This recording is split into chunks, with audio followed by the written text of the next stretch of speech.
Las ciudades invisibles. Italo Calvino. Nota preliminar. En las ciudades invisibles no se encuentran ciudades reconocibles. Son todas inventadas. He dado a cada una un nombre de mujer. El libro consta de capítulos breves, cada uno de los cuales debería servir de punto de partida de una reflexión válida para cualquier ciudad o para la ciudad en general. El libro nació lentamente, con intervalos a veces largos, como poemas que fui escribiendo según las más diversas inspiraciones. Cuando escribo, procedo por series. Tengo muchas carpetas donde meto las páginas escritas, según las ideas que se me pasan por la cabeza, o apuntes de cosas que quisiera escribir. Tengo una carpeta para los objetos, una carpeta para los animales, una para las personas, una carpeta para los personajes históricos y otra para los héroes de la mitología. Tengo una carpeta sobre las 4 estaciones y una sobre los 5 sentidos. En una recojo páginas sobre las ciudades y los paisajes de mi vida y en otras ciudades imaginarias, fuera del espacio y del tiempo. Cuando una carpeta empieza a llenarse de folios, me pongo a pensar en el libro que puedo sacar de ellos. Así, en los últimos años, llevé conmigo este libro de las ciudades, escribiendo de vez en cuando, fragmentariamente, pasando por fases diferentes. Durante un periodo se me ocurrían solo ciudades tristes y en otro solo ciudades alegres. Hubo un tiempo en que comparaba la ciudad con el cielo estrellado. En cambio, en otro momento hablaba siempre de las basuras que se van extendiendo día a día fuera de las ciudades. Se había convertido en una suerte de diario que seguía mis humores y mis reflexiones. Todo terminaba por transformarse en imágenes de ciudades, los libros que leía, las exposiciones de arte que visitaba, las discusiones con mis amigos. Pero todas esas páginas no constituían todavía un libro. Un libro, creo yo, es algo con un principio y un fin, aunque no sea una novela en sentido estricto. Es un espacio donde el lector ha de entrar, dar vueltas, quizás perderse, pero encontrando en cierto momento una salida, o tal vez varias salidas, la posibilidad de dar con un camino para salir. Alguno de vosotros me dirá que esta definición puede servir para una novela con una trama, pero no para un libro como este, que debe leerse como se leen los libros de poemas o de ensayos, o, como mucho, de cuentos.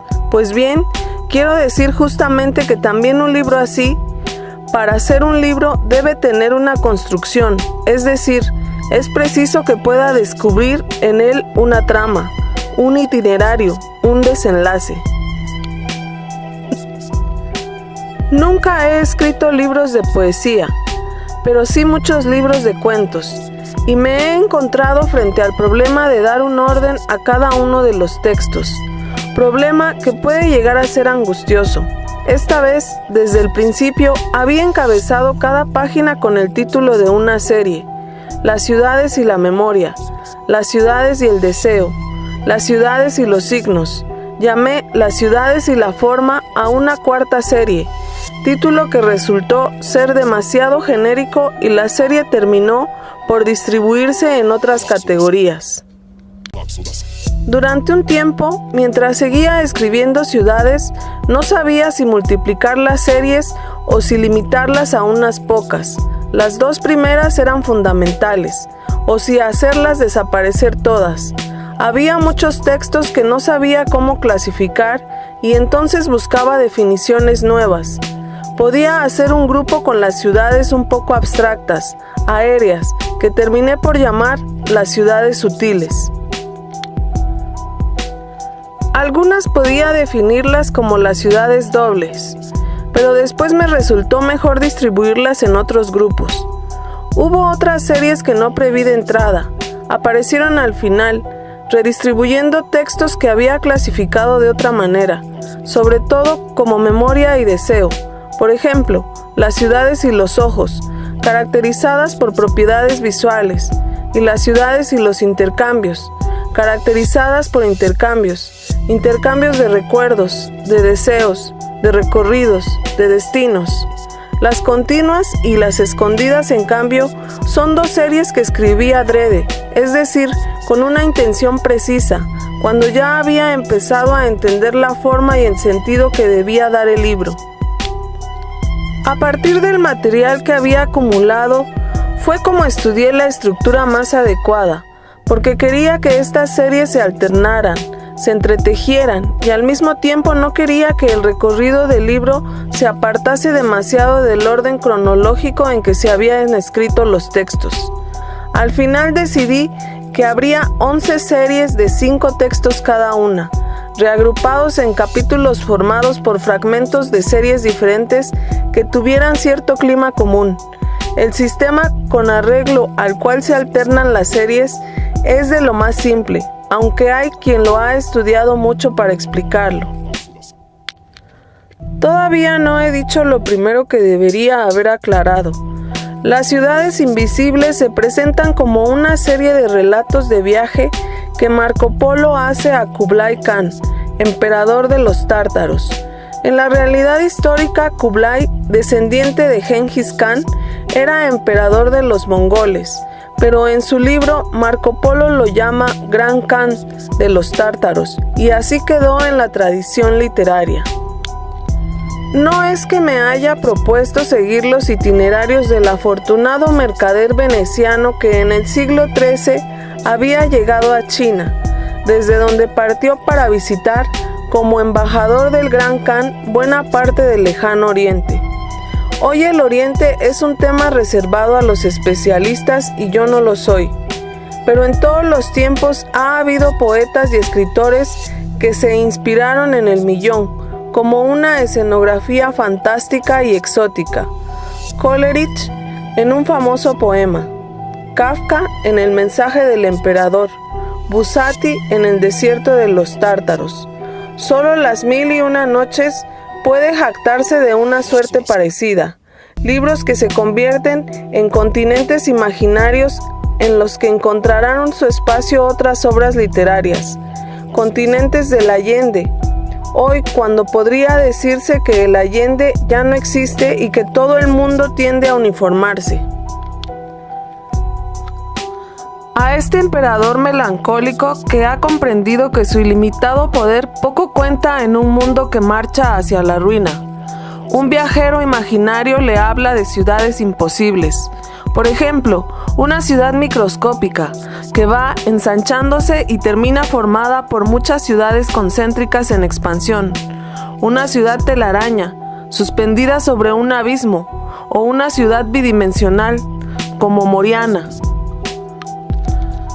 Cada capítulo del libro va precedido y seguido por un texto en cursiva en el que Marco Polo y Kublai Khan reflexionan y comentan.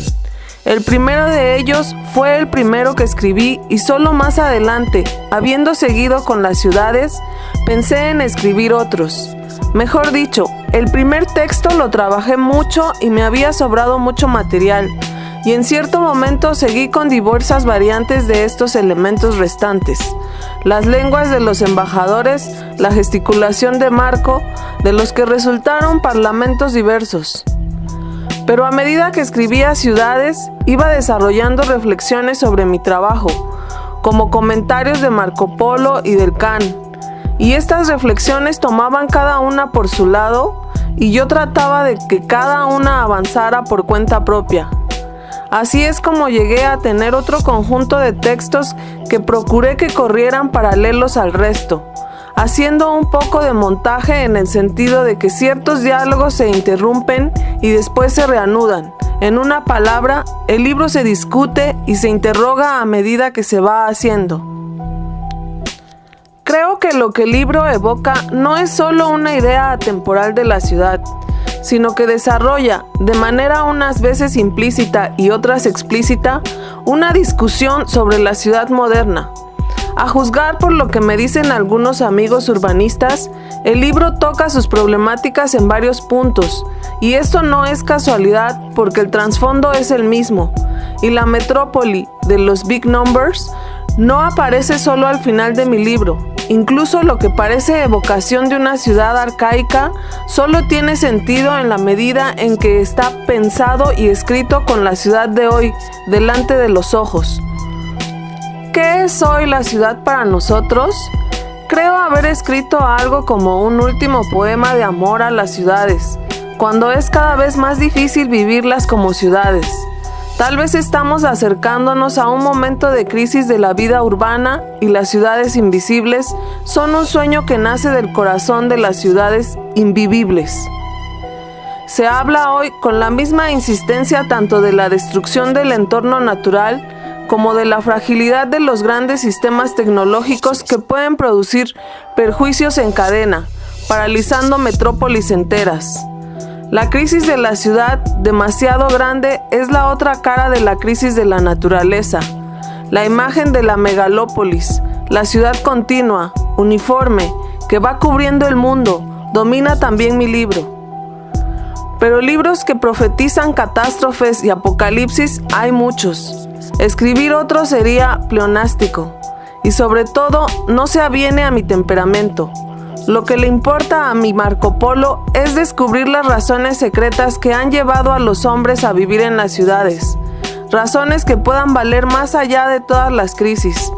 Las ciudades son un conjunto de muchas cosas, memorias, deseos, signos de un lenguaje, son lugares de trueque, como explican todos los libros de historia de la economía. Pero estos trueques no lo son solo de mercancías. Son también trueques de palabras, de deseos, de recuerdos. Mi libro se abre y se cierra con las imágenes de las ciudades felices que cobran forma y se desvanecen continuamente, escondidas en las ciudades infelices. Casi todos los críticos se han detenido en la frase final del libro. Buscar y saber reconocer quién y qué en medio del infierno no es infierno, y hacer que dure y dejarle espacio. Como son las últimas líneas, todos han considerado que es la conclusión, la moraleja de la fábula. Pero este libro es poliédrico, y en cierto modo está lleno de conclusiones, escritas siguiendo todas sus aristas, e incluso no menos epigramáticas y epigráficas que esta última. Es cierto que si esta frase se ubica al final del libro, no es por casualidad, pero empecemos por decir que el final del último capítulo tiene una conclusión doble, cuyos elementos son necesarios, sobre la ciudad utópica, que aunque no la descubramos, no podemos dejar de buscarla, y sobre la ciudad infernal. Y aún más, esta es solo la última parte del texto en cursiva sobre los atlas del Gran Khan, por lo demás bastante descuidado por los críticos, y que desde el principio hasta el final no hace sino promover varias conclusiones posibles de todo el libro. Pero está también la otra vertiente, la que sostiene que el sentido de un libro simétrico debe buscarse en el medio. Hay críticos psicoanalistas que han encontrado las raíces profundas del libro en las evocaciones venecianas de Marco Polo.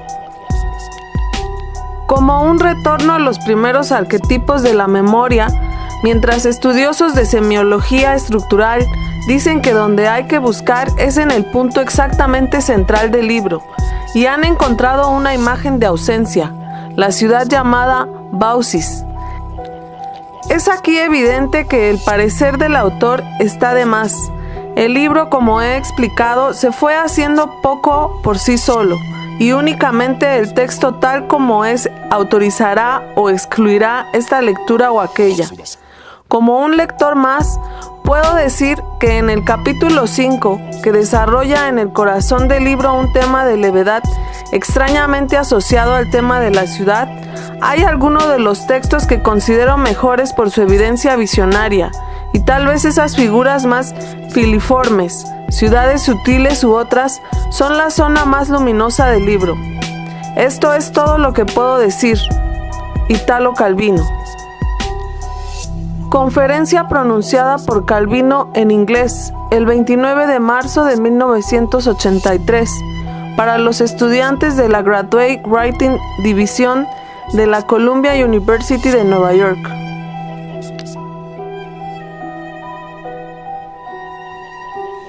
Rhapsody. Apartado 1. No es que Kublai Khan crea en todo lo que dice Marco Polo, cuando le describe las ciudades que ha visitado en sus embajadas, pero es cierto que el emperador de los tártaros sigue escuchando al joven veneciano con más curiosidad y atención que a ningún otro de sus mensajeros o exploradores. En la vida de los emperadores hay un momento que sucede al orgullo, por la amplitud desmesurada de los territorios que hemos conquistado, a la melancolía y al alivio de saber que pronto renunciaremos a conocerlos y a comprenderlos. Una sensación como de vacío que nos acomete una noche junto con el olor de los elefantes después de la lluvia y de la ceniza de sándalo que se enfría en los braseros. Un vértigo que hace temblar los ríos y las montañas, historiados en la leonada grupa de los planisferios. Enrolla uno sobre otro los despachos que anuncian el derrumbarse de los últimos ejércitos enemigos de derrota en derrota, y resquebraja el acre de los sellos de reyes a quienes jamás hemos oído nombrar, que imploran la protección de nuestras huestes triunfantes a cambio de tributos anuales en metales preciosos, cueros curtidos y caparazones de tortuga. Es el momento desesperado en que se descubre que ese imperio que nos había parecido la suma de todas las maravillas es una destrucción sin fin ni forma, que su corrupción está demasiado gangrenada para que nuestro cetro pueda ponerle remedio, que el triunfo sobre los soberanos enemigos nos ha hecho herederos de su larga ruina. Solo en los informes de Marco Polo, Kublai Khan conseguía discernir, a través de las murallas y las torres destinadas a desmoronarse, la filigrana de un diseño tan sutil que escapaba a la mordedura de las termitas.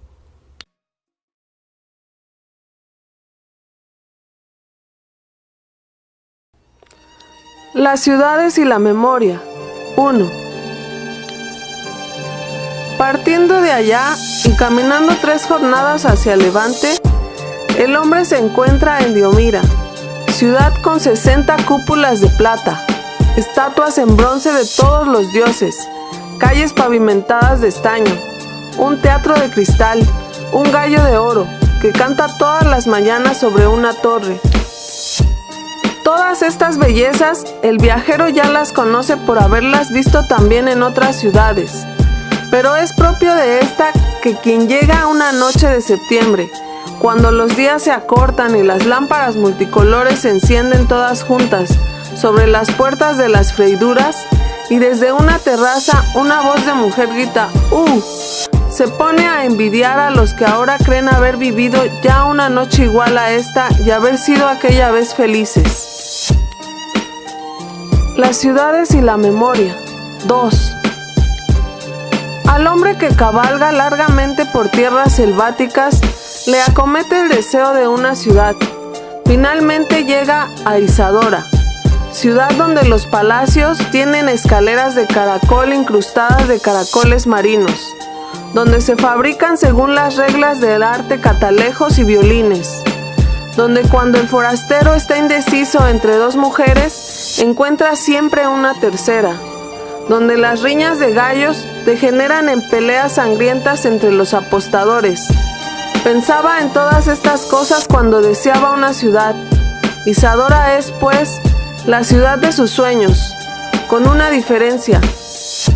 La ciudad soñada lo contenía joven. A Isadora llega a avanzada edad. En la plaza está la pequeña pared de los viejos que miran pasar la juventud. El hombre está sentado en fila con ellos. Los deseos son ya recuerdos. Las ciudades y el deseo. 1. De la ciudad de Dorotea se puede hablar de 2 maneras.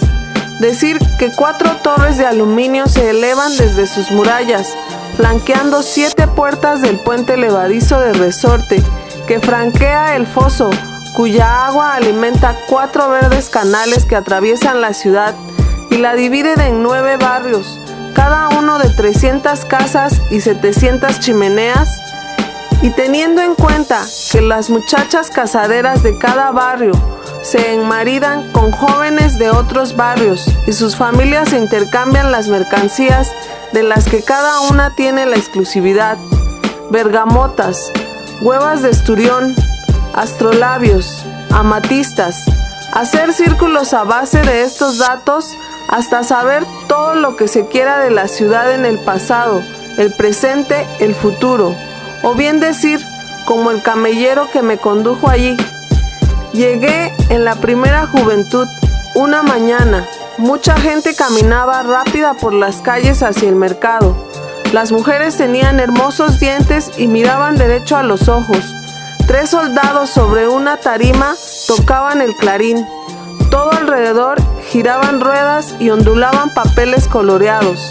Hasta entonces yo solo había conocido el desierto y las rutas de las caravanas. Aquella mañana en Dorotea sentí que no había bien que no pudiera esperar de la vida. En los años siguientes, mis ojos volvieron a contemplar las extensiones del desierto y las rutas de las caravanas, pero ahora sé que este es solo uno de los tantos caminos que se me abrían aquella mañana en Dorotea.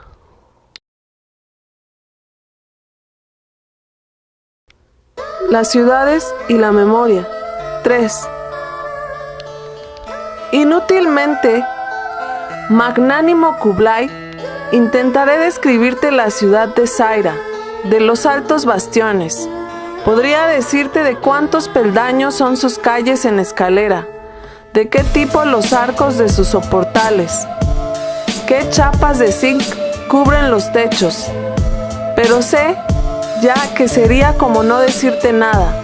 No está hecha de esto la ciudad, sino de relaciones entre las medidas de su espacio y los acontecimientos de su pasado, la distancia al suelo de un farol y los pies colgantes de un usurpador ahorcado, el hilo tendido desde el farol hasta la barandilla de enfrente, y las guirnaldas que empavesan el recorrido de cortejo nupcial de la reina. La altura de aquella barandilla y el salto del adúltero que se descuelga de ella al alba, la inclinación de una canaleta y el gato que la recorre majestuosamente para colocarse por la misma ventana, la línea de tiro de la cañonera que aparece de improviso desde detrás del cabo y la bomba que destruye la canaleta, los rasgones de las redes de pescar y los 3 viejos que sentados en el muelle para remedar las redes se cuentan por centésima vez la historia de la cañonera del usurpador, de quien se dice que era un hijo adulterino de la reina, abandonado en pañales ahí en el muelle. En esta ola de recuerdos que refluye la ciudad, se embebe como una esponja y se dilata. Una descripción de Zaira como es hoy debería contener todo el pasado de Zaira, pero la ciudad no dice su pasado, lo contiene como las líneas de una mano, escrito en los ángulos de las calles, en las rejas de las ventanas, en los pasamanos de las escaleras, en las antenas de los pararrayos, en las astas de las banderas, surcando a su vez cada segmento por raspaduras, muescas, incisiones, cañonazos.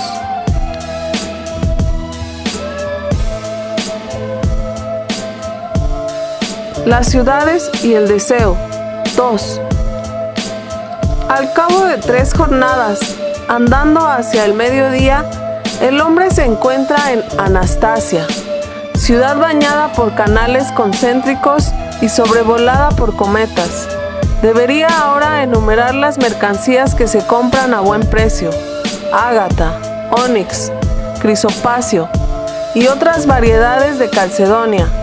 A lavar la carne del faisán dorado que se cocina sobre la llama de leña de cerezo estacionada y se espolvorea con mucho orégano.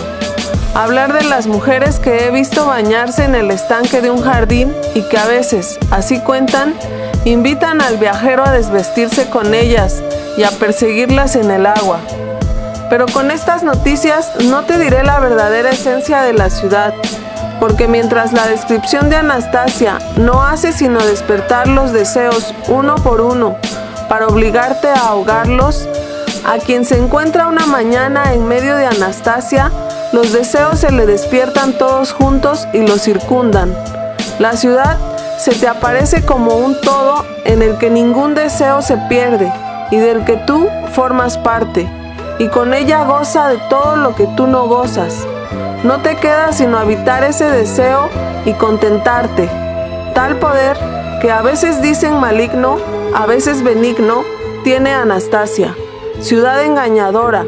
Si durante 8 horas al día trabajas como tallador de ágatas, ónices, crisopáceos, tu afán que da forma al deseo toma del deseo su forma, y crees que gozas por toda Anastasia cuando solo eres un esclavo. Las ciudades y los signos. 1. El hombre camina días enteros entre los árboles y las piedras. Raramente el ojo se detiene en una cosa, y es cuando la ha reconocido como el signo de otra. Una huella en la arena indica el paso del tigre. Un pantano anuncia una vena de agua. La flor del hibisco, el fin del invierno. Todo el resto es mudo, es intercambiable. Árboles y piedras son solamente lo que son. Finalmente, el viaje conduce a la ciudad de Tamara. Uno se adentra en ella por calles llenas de enseñas que sobresalen de las paredes. El ojo no ve cosas sino figuras de cosas, que significan otras cosas. Las tenazas indican la casa del sacamuelas, el jarro, la taberna, las alabardas, el cuerpo de guardia, la balanza, el herborista. Estatuas y escudos representan leones, delfines, torres, estrellas, signo de que algo, quién sabe qué, tiene por signo un león, un delfín, torre o estrella. Otras señales advierten sobre aquello que en un lugar está prohibido: entrar en el callejón con las carretillas, orinar detrás del kiosco, pescar con caña desde el puente, y lo que es lícito: dar de beber a las cebras, jugar a las bochas, quemar los cadáveres de los parientes. Desde la puerta de los templos se ven las estatuas de los dioses, representados cada uno con sus atributos: la cornucopia, la clepsidra, la medusa, por los cuales el fiel puede reconocerlos y dirigirle las plegarias justas. Si un edificio no tiene ninguna enseña o figura, su forma misma y el lugar que ocupa en el orden de la ciudad basta para indicar su función: el palacio real, la prisión, la casa de moneda, la escuela pitagórica, el burdel. Hasta las mercancías que los comerciantes exhiben en los mostradores valen no por sí mismas, sino como signo de otras cosas. La banda bordada para la frente quiere decir elegancia, el palanquín dorado poder, los volúmenes de Averroes sapiencia, la ajorca para el tobillo voluptuosidad. La mirada recorre las calles como páginas escritas. La ciudad dice todo lo que debes pensar, te hace repetir su discurso, y mientras crees que visitas Tamara, no hace sino registrar los nombres con los cuales se define a sí misma y a todas sus partes. ¿Cómo es verdaderamente la ciudad bajo esta apretada envoltura de signos, que contiene o esconde? El hombre sale de Tamara sin haberlo sabido. Afuera se extiende la tierra vacía hacia el horizonte, se abre el cielo donde corren las nubes. En la forma que el azar y el viento dan a las nubes, el hombre ya está entregado a reconocer figuras: un velero, una mano, un elefante. Las ciudades y la memoria. 4. Más allá de 6 ríos y 3 cadenas de montañas, surge Sora, ciudad que quien la ha visto una vez no puede olvidarla más, pero no porque deje, como otras ciudades memorables, una imagen fuera de lo común en los recuerdos. Sora tiene la propiedad de permanecer en la memoria punto por punto, en la sucesión de sus calles y de las casas a lo largo de las calles, y de las puertas y de las ventanas en las casas, aunque sin mostrar en ellas hermosuras o rarezas particulares. Su secreto es la forma en que la vista se desliza por figuras que se suceden como en una partitura musical, donde no se puede cambiar o desplazar ninguna nota. El hombre que se sabe de memoria cómo es hora en la noche, cuando no puede dormir, imagina que camina por sus calles y recuerda el orden en que se suceden el reloj de cobre, el toldo a rayas del peluquero, la fuente de los 9 surtidores, la torre de vidrio del astrónomo, el puesto del vendedor de sandías, el café de la esquina, el atajo que va al puerto. Esta ciudad que no se borra de la mente es como un armazón o una retícula en cuyas casillas cada uno puede disponer las cosas que quiere recordar. Nombres de varones, ilustres, virtudes, números, clasificaciones vegetales y minerales, fechas de batallas, constelaciones, partes del discurso. Esta ciudad no se borra de la mente, es como un armazón o una retícula en cuyas casillas cada uno puede disponer las cosas que quiere recordar. Nombres de varones ilustres, virtudes, números, clasificaciones vegetales y minerales, fechas de batallas, constelaciones, partes del discurso. Entre cada noción y cada punto del itinerario podrá establecer un nexo de afinidad o de contraste que sirva de llamada instantánea a la memoria. De modo que los hombres más sabios del mundo son aquellos que conocen Sora de memoria. Pero inútilmente he partido de viaje para visitar la ciudad, obligada a permanecer inmóvil e igual a sí misma para ser recordada mejor. Sora languideció, se deshizo y desapareció. La tierra la ha olvidado.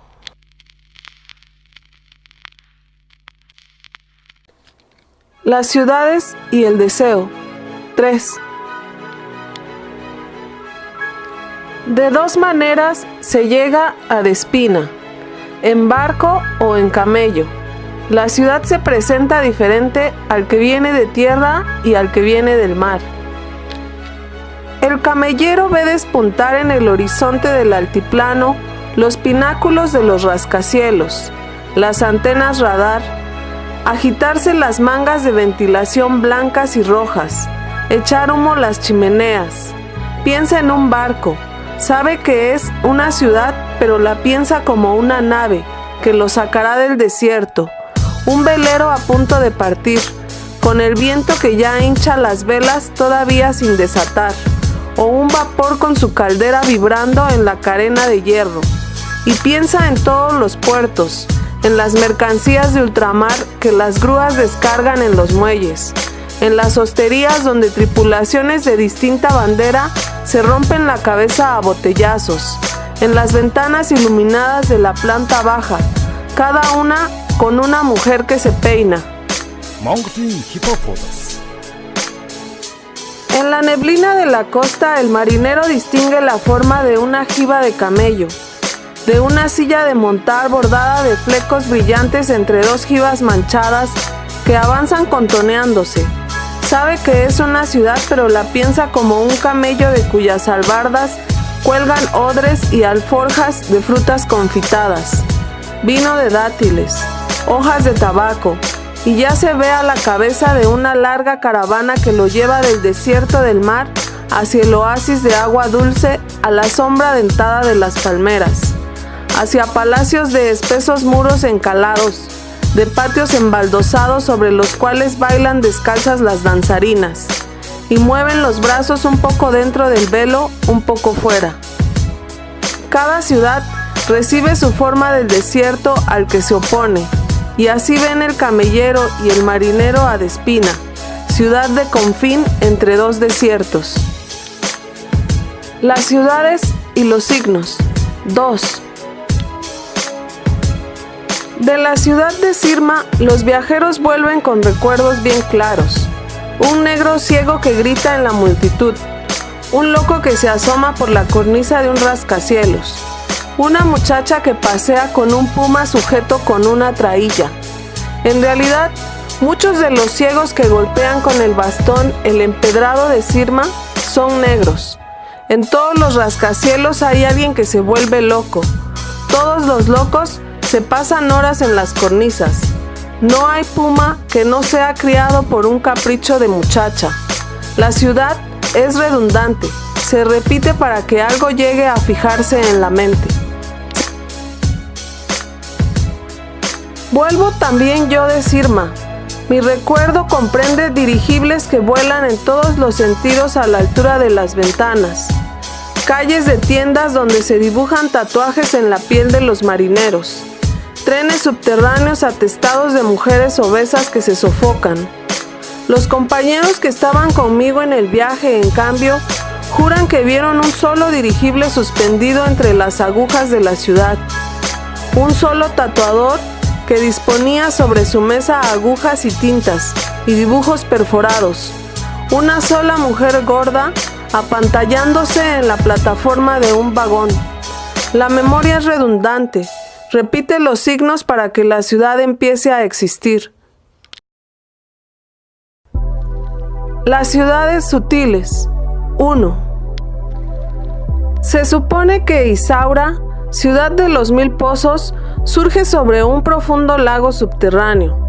Donde quiera que los habitantes, excavando en la tierra largos agujeros verticales, han conseguido sacar agua. Hasta ahí y no más lejos se ha extendido la ciudad. Su perímetro verdeante repite el de las orillas oscuras del lago sepulto. Un paisaje invisible condiciona el visible. Todo lo que se mueve al sol es impelido por la ola que bate encerrada bajo el cielo calcáreo de la roca. En consecuencia, religiones de 2 especies se dan en Isaura. Los dioses de la ciudad, según algunos, habitan en las profundidades, en el lago negro que alimenta las venas subterráneas. Según otros, los dioses habitan en los cubos que suben colgados de la cuerda cuando aparecen fuera del brocal de los pozos, en las roldanas que giran, en los cabrestantes de las norias, en las palancas de las bombas, en las palas de los molinos de vientos que suben el agua de las perforaciones, en los andamiajes de tela metálica que encauzan el enroscarse de las ondas, en los tanques posados en zancos sobre los techos, en los arcos delgados de los acueductos, en todas las columnas de agua, las tuberías verticales, los sifones, los rebosaderos, subiendo hasta las veletas que coronan las áreas estructuras de Isaura. Ciudad que se vuelve toda hacia lo alto.